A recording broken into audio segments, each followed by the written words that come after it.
What is going on, everyone? DV, me, my TV, hope everybody's having a bomb ass day. Now, we are literally like right around 9 days away from my next 2 track days at Roebling Raceway down in Savannah, Georgia. And now that tracking and autocross season has really started to begun, I know there's a lot of people who are part of the family who have just started tracking. And for those of you who communicate with me directly and privately, I know you guys are still waiting to get everything in order for you guys to hit the track. But what I wanted to show you guys in this brief video right quick is the dark side of track days, the bad parts about track days. Because what I'm going to show you, a lot of people who have car channels on YouTube probably wouldn't want to show you guys, just for the simple fact is everybody wants to be portrayed as a badass and the best thing since sliced bread. Well, I'm not that. I'm just a guy who's tracking, who's trying to learn to get better. And of course, on the path of learning, stuff happens. And the stuff that I'm talking about is losing control and going off track. Because my last 2 track days, both at A&P,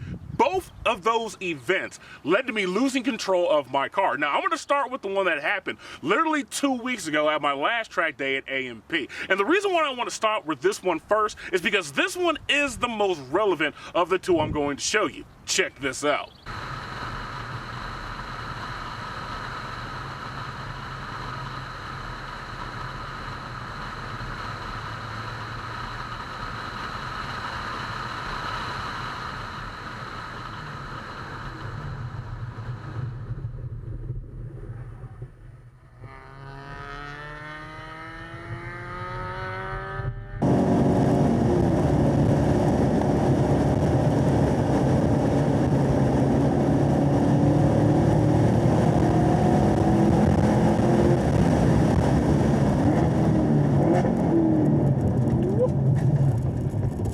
I'm off.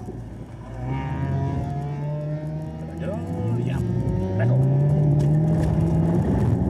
Now, for all of my track rats out there, you guys already know what led to me going off track. But for those of you who don't, the reason why I went off track was due to something called extreme late braking, which is exactly as it sounds, braking as late as possible before you start your track into a corner. And for all of my track rats out there, I guarantee you were saying to yourself, dude, why did you brake so late? Well, the reason why I decided to brake so late was because I thought I was Billy Badass. I thought I was actually getting better. The only problem was I didn't know what the hell I was doing. I didn't know how to properly late brake, then start my tracking to carry more speed into, through, and out of that corner than I have in the previous sessions. And this is the prime example of what I wanted to show people of what happens when you go on track and try to do something you do not know how to do. Because there is a rule when it comes to driving on track, which is the moment you disrespect the track, the moment you disrespect your car, is the moment they disrespect you. And this is the prime example that I hope people who are going to start tracking or who have just started tracking will understand that when you're on that track, it's always best to stay within your comfort zone, to stay within your driving skill. Because the moment you try to do something that you don't know how to do, as I just showed you when I didn't know what I was doing, only bad things can happen. Now, last but not least, I'm going to show you guys right now the first time I ever spun any car that I've ever tracked in the 3 years that I've been tracking, which happened last year at A&P. Check this out.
you guys just saw two different videos of the first time of me losing control of a car on track. And the reason why I wanted to save this video for last was because this is the type of event that actually happens to you when things that are beyond your control cause you to lose control. Because for all of my track routes out there, you guys already know why I lost control. But for those of you who don't, there are two reasons that ultimately led to me losing control. And they both have to do with Mother Nature.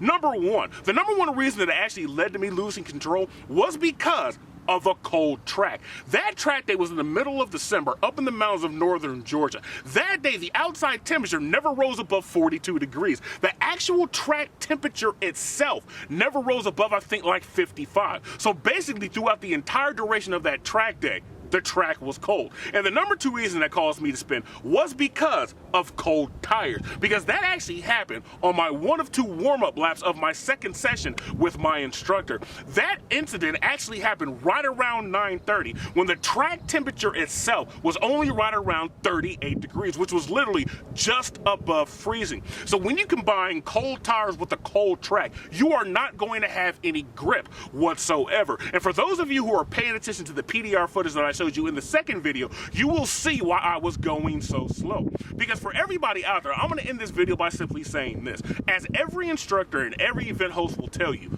drive within yourself. Don't go out there and try to be something that you're not or try to prove you're better than everybody else. Because the moment you try to do something dumb, the moment you try to go beyond your limits, beyond your comfort zone, like I did in the first video and try to do something I did not know how to do, the only thing that could happen to you guys will be something bad. And of course, Mother Nature, you're really at her, behest. She can mess with you, she can choose not to, but the best thing to do is when you go out on that track, drive safely. And if you drive safely, you're going to be safe and you're going to get better. I hope everybody enjoyed this video. I hope everybody's having a bomb-ass day. And if there's anybody out there who has any questions, comments, or just want to know something that maybe I didn't point out, of course, as always, go ahead and leave it in the comment section below. I hope everybody's having a bomb-ass day and everybody stay tuned for that new upload.